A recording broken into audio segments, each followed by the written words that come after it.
It's a tradition truly unlike any other. On Thursday, we preview the games. However, this weekend, for my money, although I feel it's kind of a cliche these days, this weekend is the best weekend of the NFL calendar. Welcome to Inside Coverage on Yahoo. Hi, Andrew Siciliano. As always, thank you for joining me today for us. Today, this is the how, the why, any and everything you need to know about the National Football League. And yes, I promise, we will break down all four games.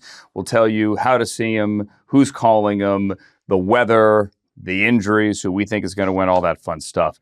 But we decided to do this show a little bit differently today because, well, not only is Frank Schwab here, Frank's always here as he gets ready to go to a Buffalo Wild Wings to watch the games on Saturday and Sunday. But we also have here today, and we're flattered, we're honored, we're touched, we're moved, that we have a two-time Super Bowl champion, a man, if you include the playoffs, and you should, because he's been a heck of a player in the postseason, has 63 career sacks, a 12-year veteran, most recently with the Baltimore Ravens the last 3 seasons. Kyle Van Noy, how the heck are you, man? Woo, what an intro, baby. I'm ready to go. I'm ready to jump and play some football. I wrote it all down. I got my notes. Weekend. Okay, let's go. Good energy.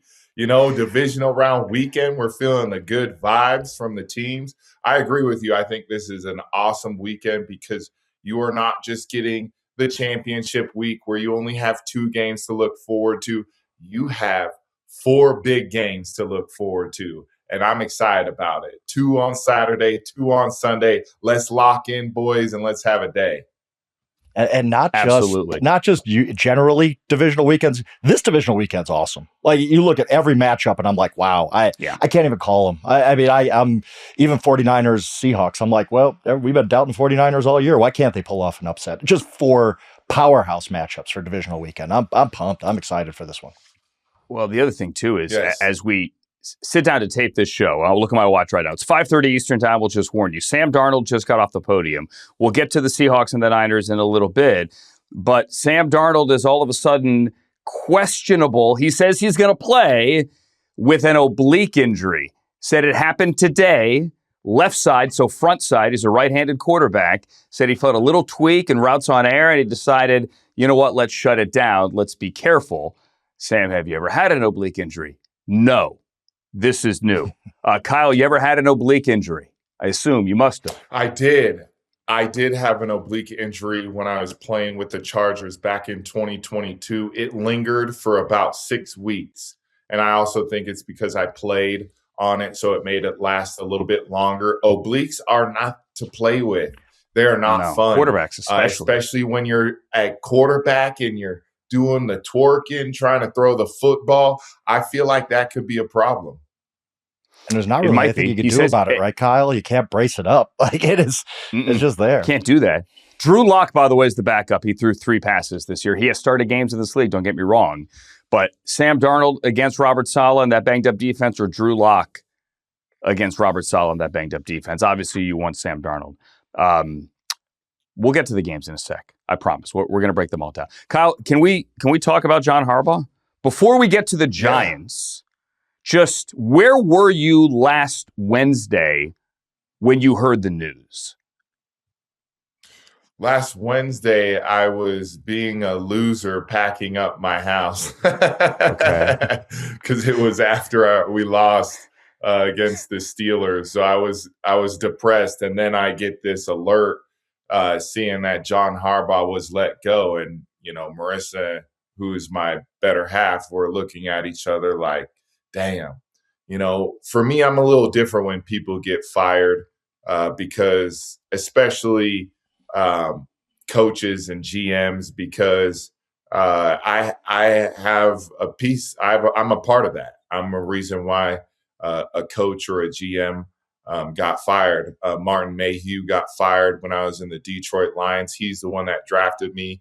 I felt that one because he picked me 2nd overall, and I didn't live up to the standard and the expectations of getting picked. Now, Harbaugh, you know, being the head coach at, you know, with the Ravens, my expectation was to have another big year like I did the year before, you know, and things didn't work out the way they did for me. So I feel a part of that. And, you know, it was unfortunate, but, you know, sob story over. Like, who gives a damn about how I feel or what happened? Because now you see the numbers. It showed he got a 5-year, $100 million contract to be the coach of the New York Giants. So we can't feel so bad, right? I mean, Buddy's business is booming again. I'm happy for him, but I'm still trying to figure out why. And I thought Steve Bisciotti's presser was amazing. I don't know if you saw that. It's like open mic night, and he was an open book with everything. And he actually joked that if Tyler Loop had made the kick in Pittsburgh week 18, that John has his job for maybe one more week.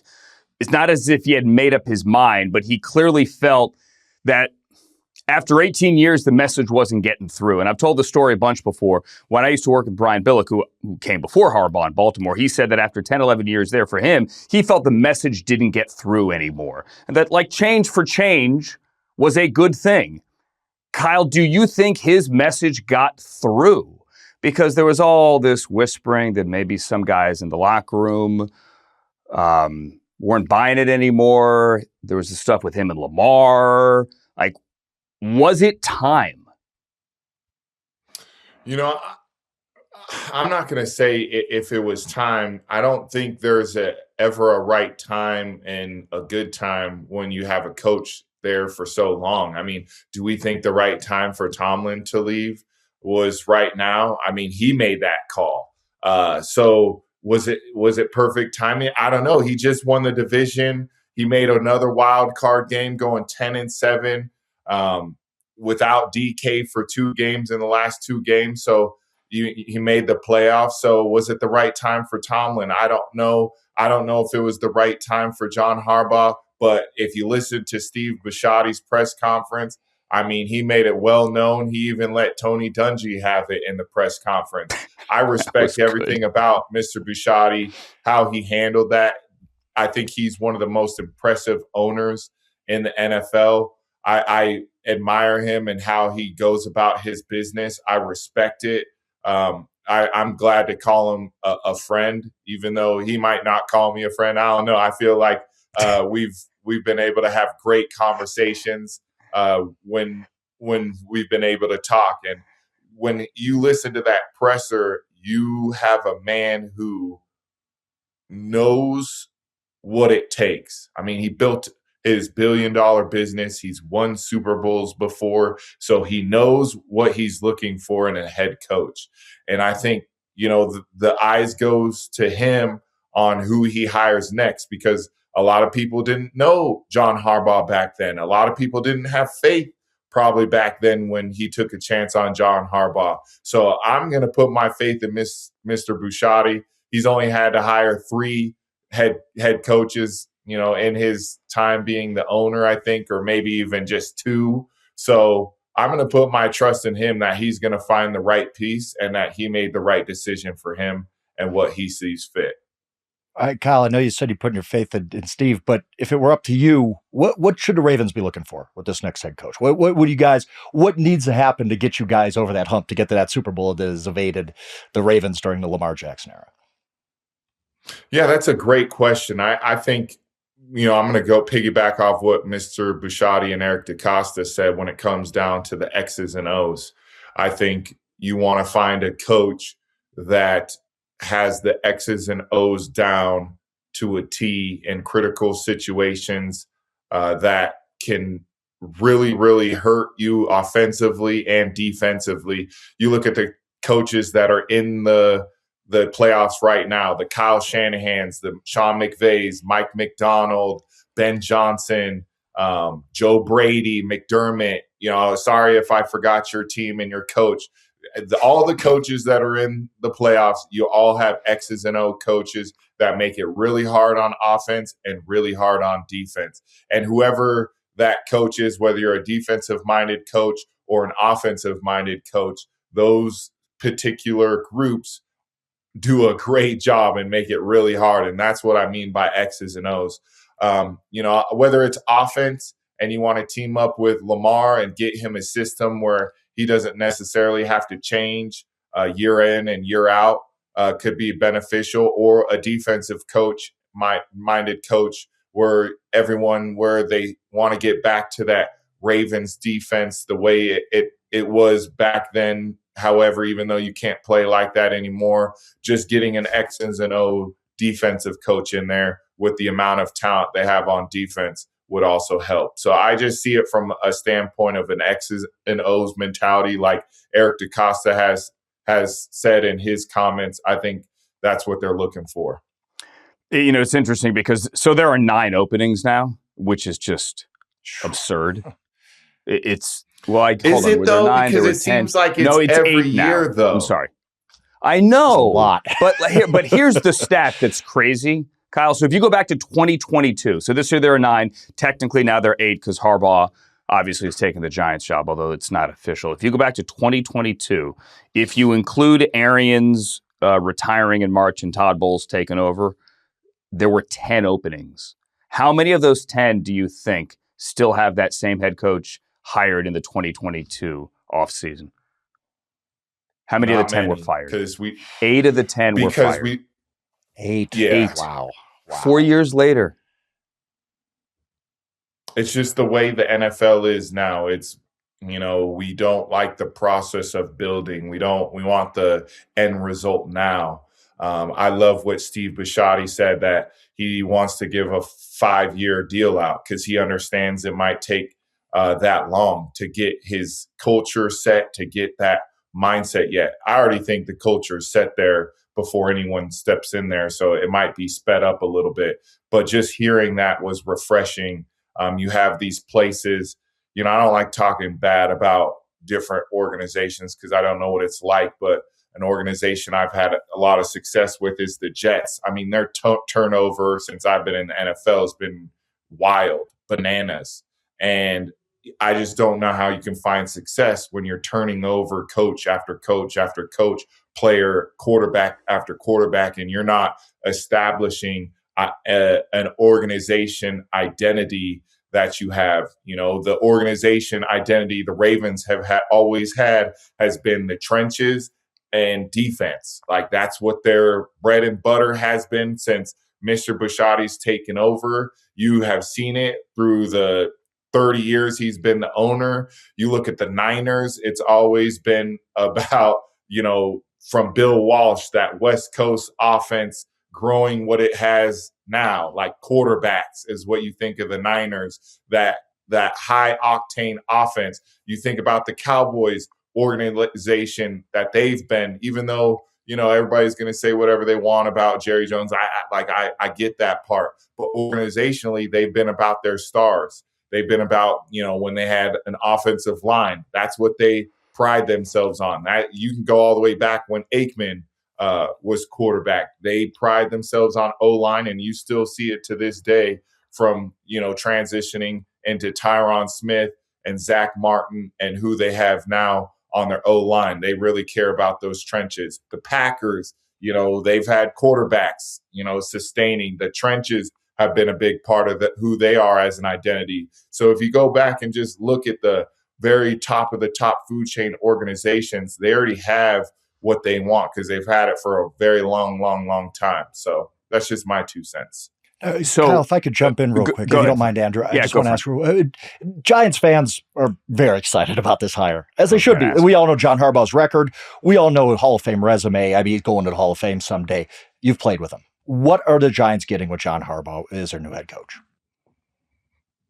You're getting somebody who's going to demand a respectful football team. And what I mean that is when you go out to Sunday, you're going to play physical, tough, and a violent football game. That's what John Harbaugh prides himself on. That's what he teaches.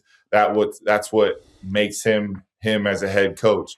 And so I expect the Giants team to really buy into that because, they've kind of had a up and down, one good year, one down year, and then a lot of down years, and then a good year here.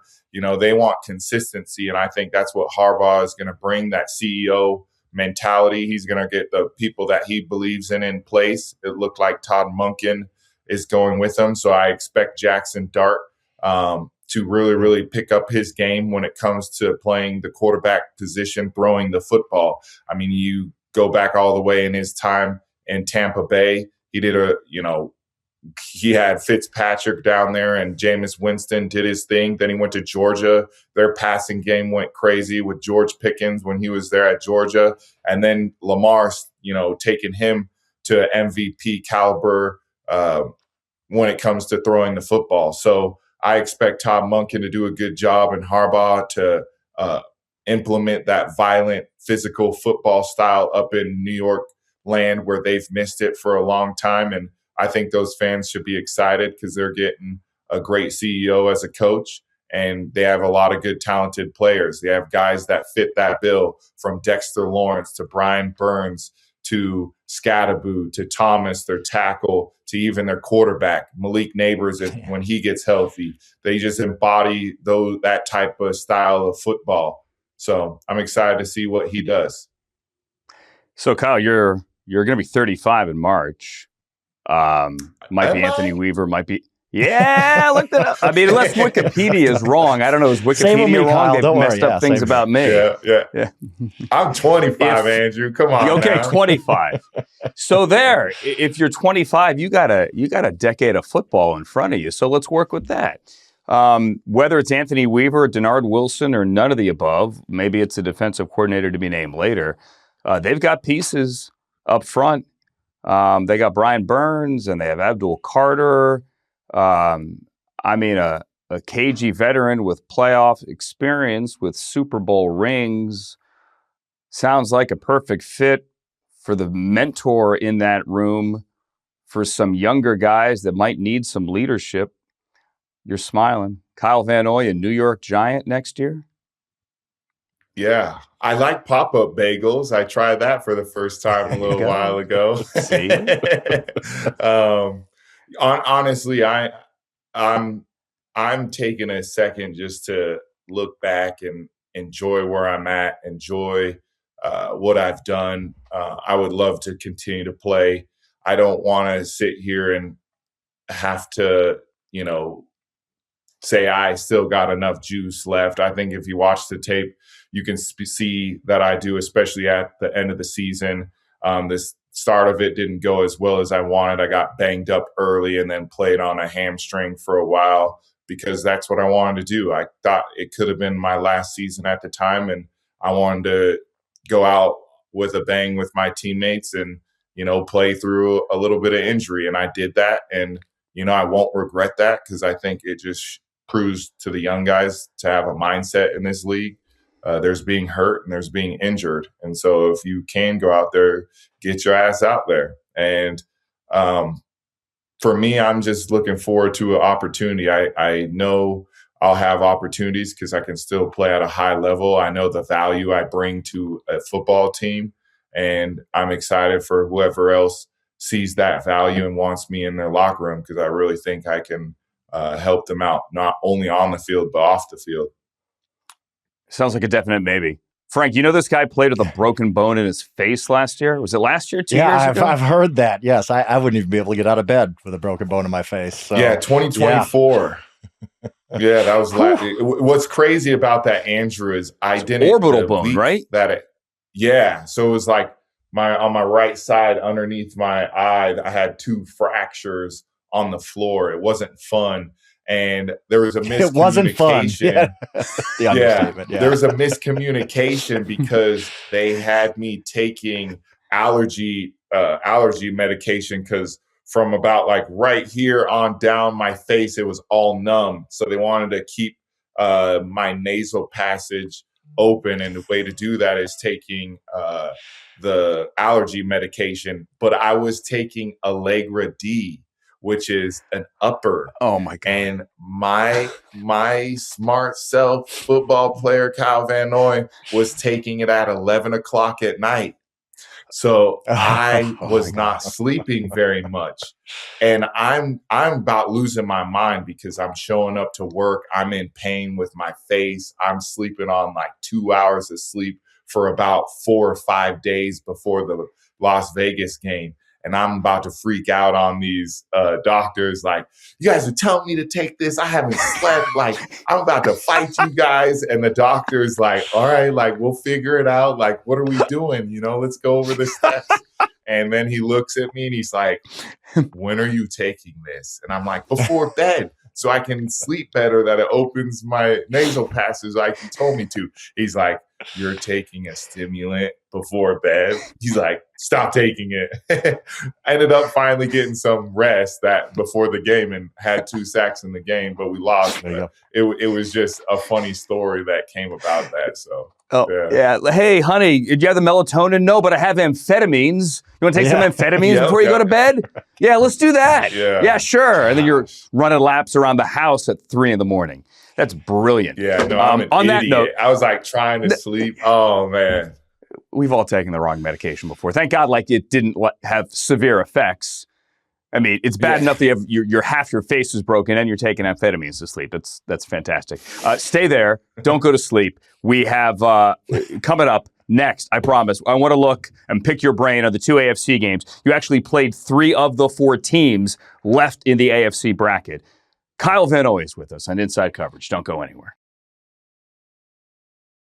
It's Inside Coverage on Yahoo. All right, let's get to the games. Divisional weekend. Andrew Siciliano, Frank Schwab, and Kyle Van Noy, 2-time Super Bowl champion. I was going through the Ravens' schedule this year, Kyle. You played the Bills, the Texans, the Rams, the Bears, and the Patriots. So you have pretty good institutional knowledge here. 5 of the 8 teams that are still going. 3 of the 4 teams in the AFC. So let's get the Bills and the Broncos out of the way first. This is going to open, divisional weekend. It is a 4:30 Eastern time game on Saturday. The Broncos are the 1 seed. They're coming off the bye. The Bills are the 6 seed. They're coming off the victory in Jacksonville. This is a Jim Nantz, Tony Romo, and Tracy Wolfson game. It is also a rematch.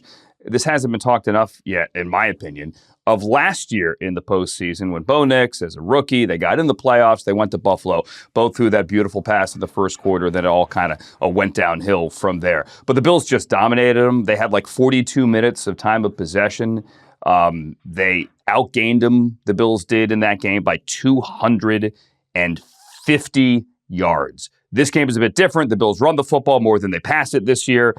Bills have the number 1 pass D in the NFL, 156 yards a game. Trey White, speaking of old guys, is playing his tail off. Bernard and Oliver are questionable. Max Hairston, Jordan Poyer are out. Initial glance, 35,000-foot view. Kyle Van Noy, what do you think about this one? I like the Broncos. I think you hit it on the head of bringing up the game from last year. I think they're going to want to get their get back. I think what a better way to get that get back with a wounded warrior of the Buffalo Bills. I feel like they've been limping into games for a while, especially secondary and the guys that they need to rely on. Receiver room is decimated.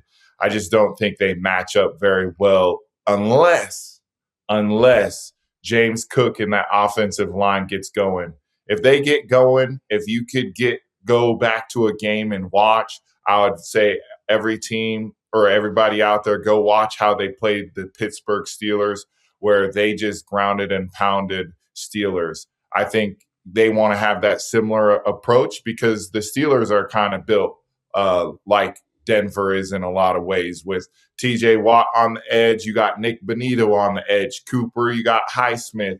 And so they don't want those guys getting into the pass game because those guys are elite at getting to the quarterback. And I think they would do a good job at home, knowing the snap count, seeing, Josh Allen back there licking their chops to get a sack, even Zach Allen in the middle. I think the Bills, in order to win this game, needed to sell out stopping the run because they've been bad against the stopping the run. And I think they control the ball, make it a short game, and run the ball with James Cook.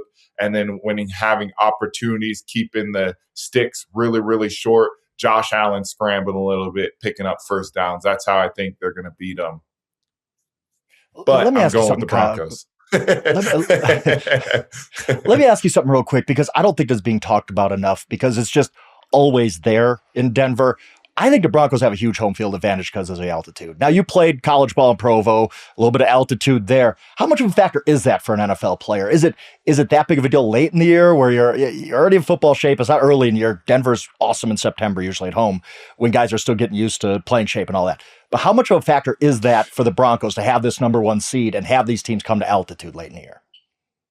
Yeah, I agree. I think it is an advantage, especially having a week off if they used it the right way. I think that Sean Payton offense needs to come out, hurry up offense on a beat up, make that back end communicate with Poyer out, with Hairston out, make it really hard on the Buffalo Bills defense. How do you do that? You do that with quick counts, getting on the ball fast, going turbo sets, meaning you want the snap count really fast, and then when they get yards, get back on the football and do it over and over again. Really, really just have a high tempo, just because they're coming off an emotional victory. Let's see how good in shape this football team and as if they can do it for 60 minutes. I think it could be an advantage Broncos. I do think they have a good home advantage, but you're also, discrediting the Superman that Josh Allen could be. I don't think it who played in altitude too, by the way, Wyoming. Yeah. He's used to altitude. And really, really cold weather too in Buffalo. And if he needs to play in the Sahara Desert, he could, or Antarctica. It doesn't matter. He's going to try to will his team to victory. Yeah, so that's what I was going to ask. And I trying to find the right way to go back to week one here. Sorry for the memories, but it was one of the games of the year right out of the gate, week one. What do you do when he goes into hero mode? Like, how do you stop it? Yeah. We go back and I think about that game. I honestly think we should have just played not patty cake at the O-line at the line of scrimmage, but literally just have 4 guys surround him and just continue to make him throw from the pocket. Where he gets dangerous is when he can scramble, he can extend plays. I mean, I think about the 4th and 2 that he had in that game where he extended the play, ended up, our guy tipping it right into Keon Coleman's hands, who we haven't seen since. Just things like that, where that's where he does his damage, and it's getting outside the pocket or stepping up and running. I remember the Kansas City game like it was yesterday, where he scrambled up the middle. I think he blew past Drew Tranquil for a touchdown, and I think it was like a 45, 50-yard run. That's where he does his damage. But if you can keep him in the pocket and make him just make throw after throw after throw, especially on the road, I think you're going to like where you're at by the end of the game. And Denver led the NFL in sacks. Quarterbacks? Go ahead. How high does he rank on the list of quarterbacks you've faced? You faced a ton of them and played with a lot of good quarterbacks too in your 12 years. How high does he rank as far as just the toughest dude to prepare for, toughest dude to face? Yeah, I don't like to give people too much credit, but I would probably have to put him he's been top 5 because I've played him so much over the years. I feel like I've played him a lot compared to other quarterbacks. I mean, obviously Tom's been number 1. Peyton Manning was tough. Aaron Rodgers. I probably put Aaron Rodgers before Peyton because I had Peyton when he was closer to being done. Oh, sure. Mahomes is in there. And then, so he's in that top 5. You can put him. I don't put numbers. I mean, Tom was number 1, and then it don't matter who you put next. Mahomes, Allen, Aaron Rodgers, they're all hard as hell to beat. And then I'm going to put Joe Burrow in there. I know, he hasn't had the success as of late, but that dude knows how to play the quarterback position. We played him really well this last game that he was in. Something was going off. I don't know what was going on. He wasn't playing up to his standard, but dude is locked in and he's impressive. When he's on, there's not many people better. All right, you took me out of sidetrack here before we get to the Texans and the Pats, who you faced twice. You face each of them this year. You mentioned Aaron. You think Aaron's done? Because Tomlin's out, right? Even Rooney said yesterday Tomlin's the reason he came here. What do you think? Yeah, the only I could see him going to the Vikings to play. That's what I said yesterday. Yeah, because that was going to happen last year, and then it didn't happen. Yeah, and now they need somebody else with JJ. It makes too much sense. Yeah. I honestly think too he could just sit back and wait and pull a Phillip Rivers too, but I don't know if he cares to do that. I wouldn't. I would want to be with somebody for the length of the time just to develop a relationship with guys. But yeah, I could see him going to Minnesota. I don't think the Colts have enough pieces for him to want to go there to start off there, to let Daniel Jones recover for a full year. But I think Minnesota is probably the only place, or he's going to be in Malibu chilling. He could be Malibu high school football coach there, just chilling, or maybe like chilling. Volunteer coach at Pepperdine. Does Pepperdine have a team? I don't even know. I should know if Pepperdine has a team. And then he could ride in and save the season. All right, we'll get you out of here in 3 minutes, I promise. Texans, Patriots. You faced them both this year with the Ravens. You lost them both. Sorry. This is the 5 seed, the 4 seed. Obviously, you're Patriots at heart this year. I'm sorry, man. You guys, Andrew, you beat the Bears over here. You beat the Bears. No. Okay. You lost to the other team. Teams. This is the Sunday afternoon game. Buck and Aikman and Lisa Salters and Laura Rutledge. Texans are on a heater. I mean, they beat up Aaron. They shut that team down on Monday night. They have won 10 straight going back to week 10 here. They scored 2 defensive touchdowns, didn't allow a touchdown on Monday night. That has only ever happened once in the history of the NFL postseason. It was the 1940 Bears when they beat Washington 73-0 in the NFL championship game, which is, that's how absurd that performance was on Monday night and what might have been Aaron's last game. How will Campbell hold up? Will Drake May make plays with his legs? Is this another Steph Diggs revenge game? Will Nico Collins play? Still in protocol as we sit here on Thursday evening. Yeah. What do you think, Kyle? This is a toss-up. I don't think this is as easy, clear-cut Texans like a lot of people want. Defense does travel really well. They played really, really good. I didn't like how C.J. Stroud played.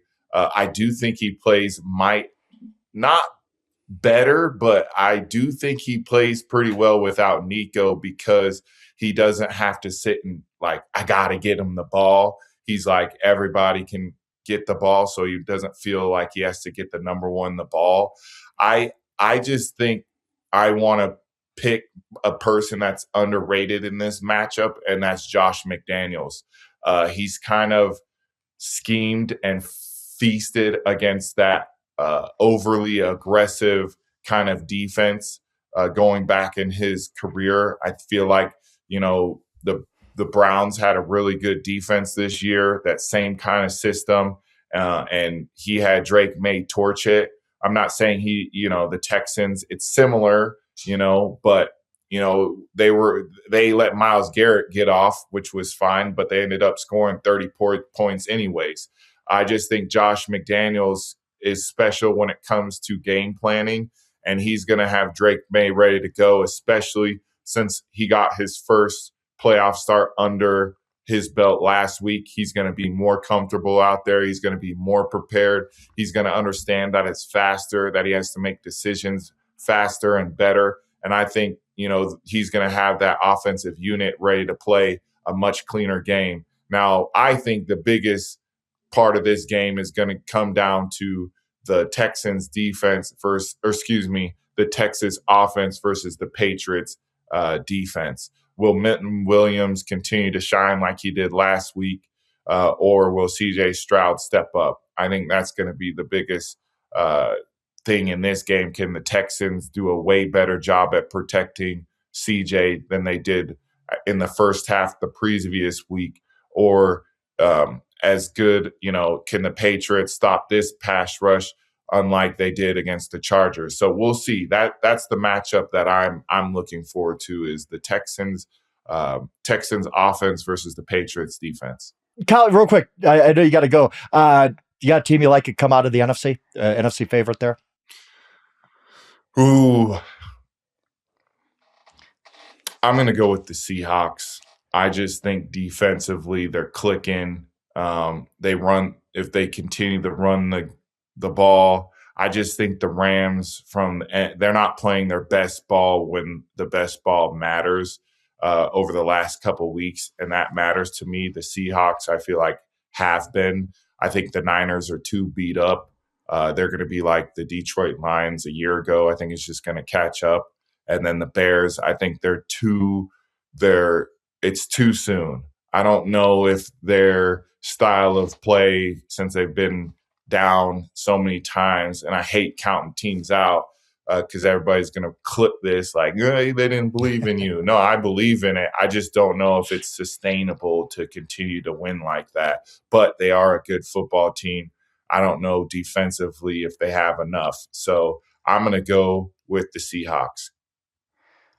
I love how you're self-aware here with don't clip this. Like, don't let the Bears social Especially media Bears fans, trust me. Take the screen grab from game day morning where everybody picked the Rams. Like the idea that stuff. I get it. Like you guys, everyone needs stuff to motivate themselves. We all do in life, regardless of what you do for a living. Yeah, but some of that stuff is just like teams dunking on other teams with social media posts about like, oh, you didn't pick us. Who cares? Like you have to pick a game, flip a coin, 50-50. That's just my opinion. Get him, Andrew. Get him. Kyle, we love you, man. Thanks for doing this. All your picks are guaranteed accurate. Don't worry about it. We'll take them to the bank. It's 100%. 100%. We hope you keep playing, whether it's the Giants or elsewhere. But if not, you know that there is a desk waiting for you if you want to do that, or a booth waiting for you if you want to do that. Whenever you want, man. You're great at this, and you got a second career coming when you are ready. Appreciate it. That's love. Thank you. Whenever that chance comes, I'll be sure to hit you up for some tips. You don't need them. We'll do the same. Kyle Van Noy, everybody. Coming up, we will give you the full preview. Ben Fawkes joins us on those NFC games. Don't go anywhere on Inside Coverage. It's Inside Coverage on Yahoo, a Thursday show as we get you ready for divisional weekend. Kyle Van Noy, fantastic guest. If he wants to play, can still play. He was down on himself. Only a couple of sacks this year, whatever. It was a systemic thing there with the Ravens defense. He can still play, whether it's the Giants or wherever. Wish him well. If not, he's going to kill it in the media. We have now replaced Kyle in the center square. Frank is still here, but in the center square now, as we continue with the NFC divisional weekend and previewing those two games, Ben Fawkes, just like Kyle Van Noy, but without the 2 Super Bowl rings and the 63 career sacks. Hi, Ben. He and Kyle Van Noy have combined for 63 NFL sacks. Come on, Henry. Exactly. Yes. Listen, there was some flag football freshman year. All right, we're basically the same. All right, we're basically the same. That logic you just used there, Frank, is the same logic. Someone had a great tweet, I believe on Tuesday morning. The Browns scored as many postseason touchdowns this year as the Steelers, Ravens, and Bengals combined. Fair. That's accurate. Yeah. Many. Yeah. All right, let's get to the NFC games, shall we? Let's go to the game on Saturday evening. And that is the Niners and the Seahawks, the 6 visiting the 1. Kevin Burkhardt, Tom Brady, Aaron Andrews, and I hope she is wearing another fantastic coat. I texted Aaron a couple of days ago. That is an amazing coat, and I mean it. It's gone viral. Aaron, please wear another fantastic coat. And Tom Rinaldi, wear a nice coat as well if you want to on the sideline. That's your crew. As the Niners are seeking their 4th championship game appearance in 5 years, Seahawks are trying to get there for the first time since 2014. I thought this was interesting, the first time in NFL history, let me get that right, first time in NFL history that you're going to get a round 3 in which it laid out like this. They played week 1, they played the last week of the season, and they play again in the postseason. So, Niners, Seahawks, round 3. First time it is ever laid out like that. And the key here for me, other than George Kittle is out and Sam Darnold now has that oblique injury, he says he's going to play. If not, it's Drew Lock. Oy. The key here to me is what Mike Macdonald has done over the years to Kyle Shanahan. You could argue that Mike Macdonald, one of the reasons he was hired is because he's done a good job on facing that system. And they go back to Christmas Day a couple of years ago when they steamrolled Kyle Shanahan to the 49ers, turned him over like 5 times. That was when Macdonald was still in Baltimore as the DC. Kyle Shanahan, forget what the numbers are, but just take my word for it. Kyle Shanahan against Mike Macdonald, whether as DC or as head coach, his offense has the worst point per game output against any DC head coach with more than 3 games of sample size in the entire NFL, his entire career. So keep that in mind. And the Niners are too banged up for me. I just, on paper, I don't know. Ben, you go first on this one because you're new to the table here for this. I just don't know how they go up there and muster enough offense in that town, in that stadium, in that environment. Yeah, I'm with you. I mean, I think step one was what we saw today, right? Which was have the opposing team starting quarterback pop up on the injury report with an oblique. That was not an injury before. He obviously tweaked it in practice. He says he's good to go, but your quarterback coming off a bye week, all of a sudden saying he's good to go because he tweaked something. Again, this didn't happen last week. This happened today. So, or yesterday. So this is, something certainly to monitor. We've seen this in the line a bit. This opened -6, Seahawks -6.5, was -7 at some books, got bet up to 7.5. And now off of that Darnold news, back down to a flat 7 across the board. We've seen the total decrease a little bit down to 44.5 at some books. And as you were saying, Andrew, it kind of is otherwise a complete mismatch. As we can see, my post on X, not Twitter, on X, at 7.5, this was the second biggest underdog the 49ers would be in franchise history since they were a 10-point underdog in 1984 against Washington. They did lose that game 24-21, but they covered. Even at 7, it would still be tied for the third biggest underdog, I believe. So they're not in this position very often. But it just is a team, I think we have a little bit of this evidence, right? We saw them in week 1, and the Niners played pretty well, right? They won the game. They had 384 yards of offense, 7 of 14 on third down, average 5.3 yards per play. They had what happens to the Niners a lot. Jake Moody missed a field goal, had one blocked. They dominated time possession. They win the game. They had 24 first downs. Then we saw in week 18, they lose 13-3. The Seahawks have the ball for 38 minutes. The Niners had 32 yards on the ground. They only had 173 yards of total offense, and they were 2 of 9 on third down, including 0 of 2 then on fourth down. And that was when the Niners were healthier a couple weeks ago. So you've lost George Kittle. You've lost another linebacker. They obviously went on the road and won the playoff game, but the Seahawks just have such a dominant defense. They're more well-rested. They have the home field advantage. The Niners also had to travel to play that game on the East Coast, then travel back to the West Coast. So it's at a certain point, as great as Kyle Shanahan is, you think those injuries have to add up. The Sam Darnold thing does give me some pause. But other than that week 18 game, I think the score was a little deceiving that it was only 13-3. The Seahawks dominated that entire game. And so to me, that's the concern, especially if Ricky Pearsall can't play, that we just kind of see another version of that week 18 game where as long as Sam Darnold, assuming he plays, doesn't do anything like Sam Darnold did last year or in some games this year, like the 4-interception game against the Seahawks, I think this is one the Seahawks cover this game. But that injury gives me some pause from today. Yeah, for sure. You guys know this well enough. I've done 2 things for a majority of the season. I have touted Kyle Shanahan as the best coach in the NFL this season and saying he should win Coach of the Year. The second thing I've done is say, well, but the 49ers can't keep this going. Like, it's impossible. Look at all the injuries. Look at all the adversity. They're going to hit the wall eventually. I'm done. I am done doubting the 49ers. I think somehow, some way, Kyle Shanahan and Robert Saleh, who's also been unbelievable this year, they somehow keep it close. And I said that before the Darnold injury. I just have blind faith in what Kyle Shanahan and what Robert Saleh have done this year. And I do like teams that are coming off a loss when you have the rematch right after, because you're the team making adjustments. I don't think Seattle's going to adjust that much. They're going to say, well, we just dominated that team. Ben, you talked about that was a 10-point game in name only. Like, if you watch that game, it seemed like they won by 40. Like, it was absolute domination. Yes, hold on real quick, because you guys have both made this point, and I agree with you. They dominated the game. But in the fourth quarter, a couple of minutes remaining, you got a ball that Christian McCaffrey normally catches in the red zone, which turned into a turnover. I mean, we were this close. Normal Christian McCaffrey makes that play. It's 13-10. It's a different game. I know the stats were very one-sided It felt like it should be worse, but it coulda, woulda, shoulda been 13-10 with like 2 minutes left. Yeah. And I just think I'm sorry, you Frank, are right. I mean, they stuck around in that game, and I think they're going to stick around in this one somehow. I don't exactly know how. I get it. You guys are right. It seems like they're outmanned in this game. It just seems like, oh my goodness, George Kittle now? Like, what can you do? But they find ways every week. The resiliency of this team is unbelievable. And the Darnold thing, I have zero doubt Sam Darnold's going to play. He will play. Like, I'd be stunned if he didn't play. But that doesn't mean he's going to be 100%.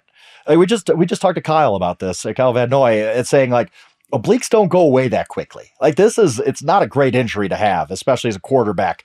I think if Darnold's less than 100% and we see kind of turnover Sam come back, I don't think Seattle loses. But if you're going to be more than a touchdown, or at least just a flat touchdown with Kyle Shanahan and Robert Saleh and all the magic they've pulled off this year, sure, sign me up. I can't tell you how, but I think somehow, some way, the 49ers keep this close.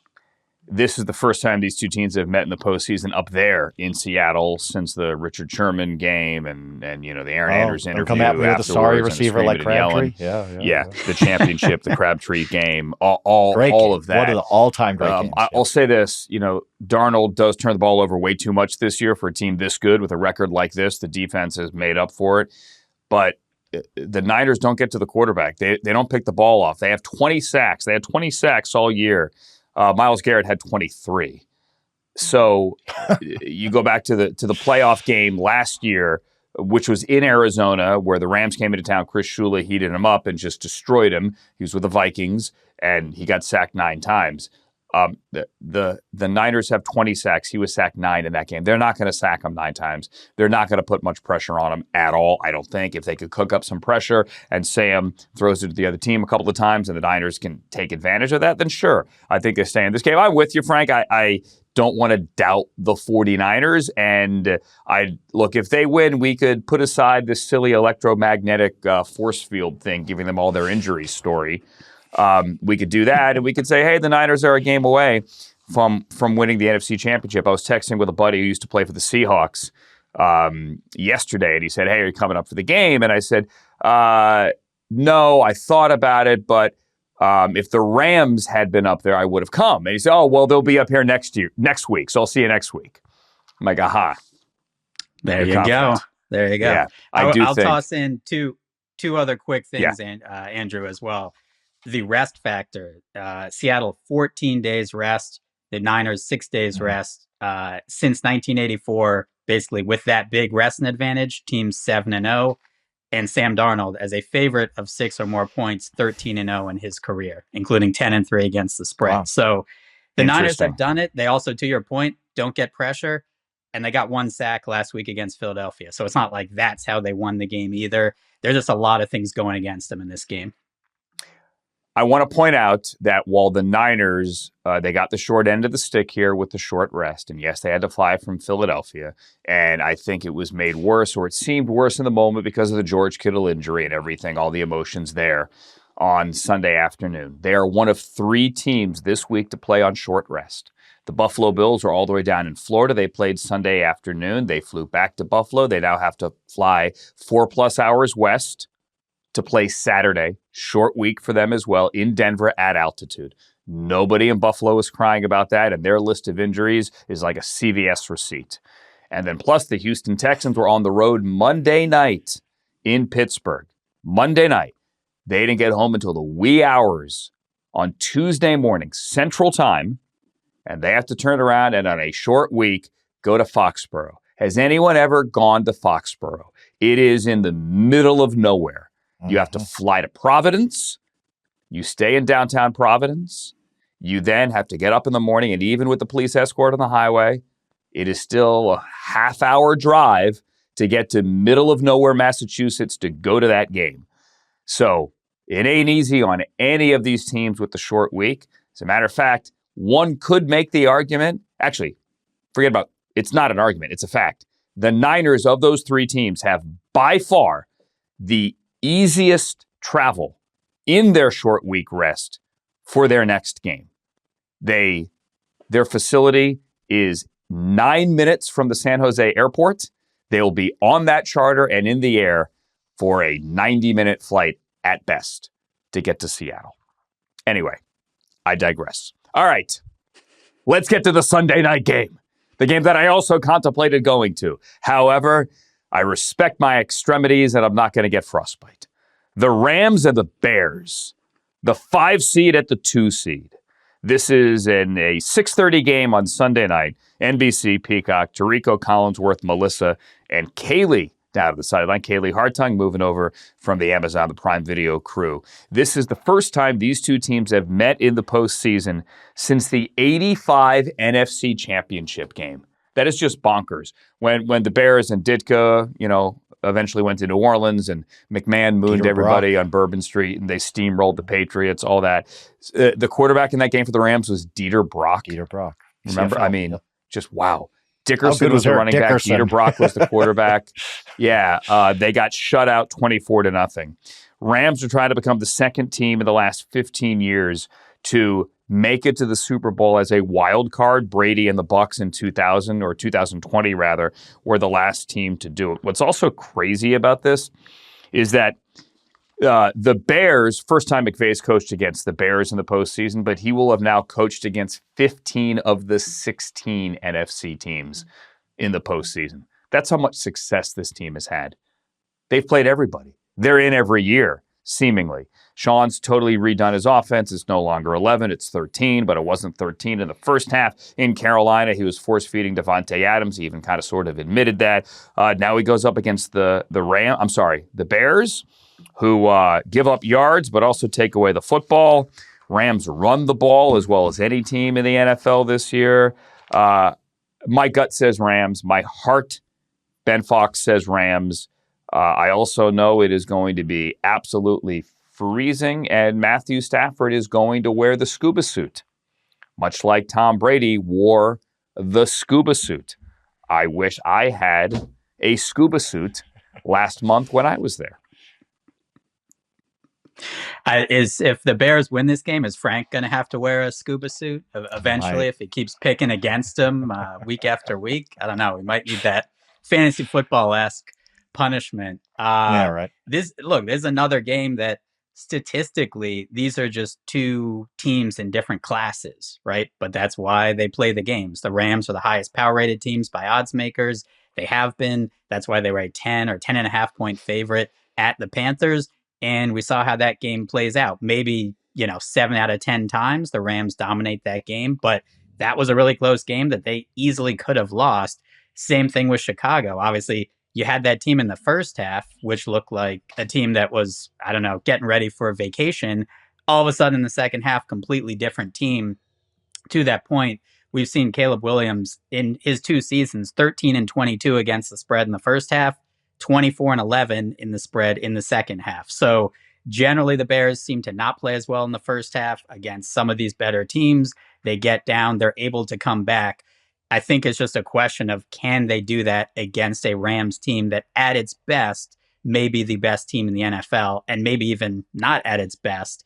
And they just have so many kind of advantages, right? You have Stafford, who's been there. There is the question with his finger and the health of his finger. That will be something to watch. But Puka Nacua leads the league in a lot of advanced metrics for wide receivers. Their offensive line is amazing. They run the ball really well. Ben Solak at ESPN had a great stat that, according to Next Gen Stats, the 2 teams since 2016 with the best rush success offense, one was the 2018 Rams with 50.13%. The second is this year's Rams with 50.12%. So they're running the ball historically well, which is also a problem because that's supposed to be Chicago's strength. So ultimately, the Rams basically just do everything a little bit better than the Bears. But the Bears have just come back in all these games. We've seen this line come down a little bit, open Rams -4, 4.5, down to 3.5. And we have seen the total drop significantly too, opened about 51.5, down to 48.5. As you mentioned, Andrew, some of that weather. Betting public has been on the Bears. They were good to the Bears. Bears were good to them last week. Obviously, a lot of in-play wagers on the Bears coming back. It's hard to go against the Rams in this game. Everything logic tells you that the Rams should win and probably cover this game. But it's pretty scary going against the Bears, especially in Chicago. Yeah. Chicago fans, listen up, because I'm about ready to speak nicely of you. Actually, really, I'm going to start speaking poorly of the Rams. I don't disagree that the Rams have looked like a Super Bowl contender most of the year, but I want to take you back to week 16. Since the point in which it looked like they had that game locked up right before Rashid Shaheed returned that punt in Seattle, since that point, they have not been a good football team. They blew that game against Seattle, obviously, in the end of the fourth quarter and overtime.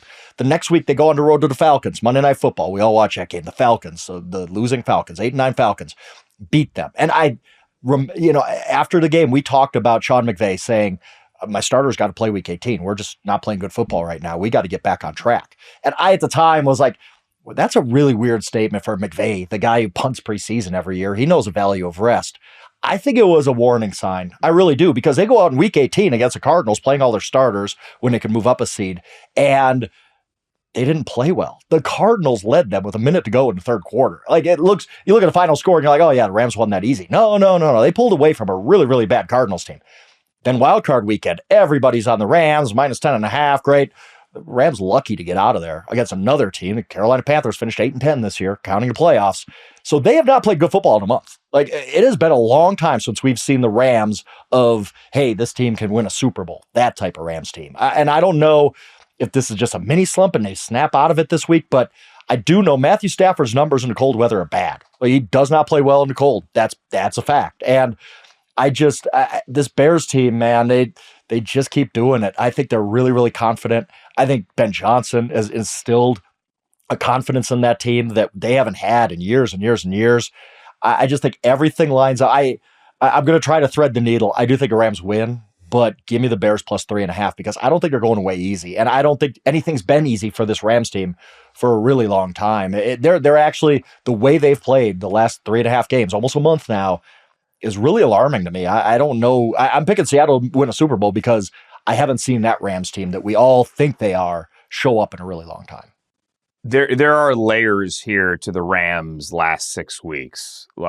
And again, it wasn't just the officiating, but you could argue that Seattle game, the offense was absurd. They had 580 yards of offense, and Stafford threw for 450 or something like that. So he didn't play poorly in Seattle. They had some things go their way in a game they're going to make a movie about one day on that Thursday night, and they lost up there in Seattle. Atlanta was different. Atlanta, they certainly didn't play well. I'm kind of more concerned not with the offense, believe it or not, than the defense.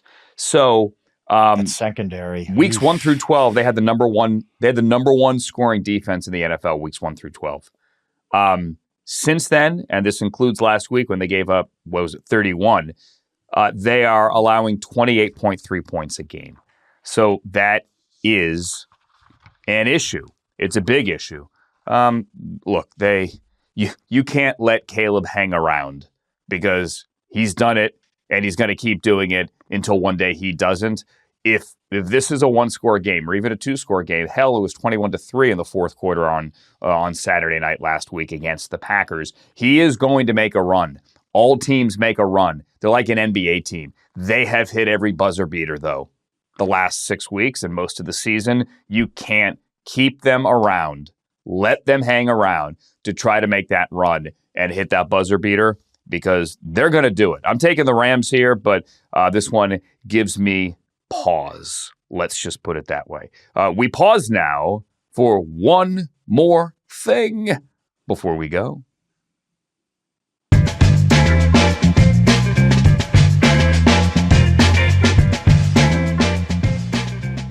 We have a band. Ben, were you here for the band last week? I can't remember. Either way, bienvenidos, tenemos una banda. You go first, buddy. What do you got?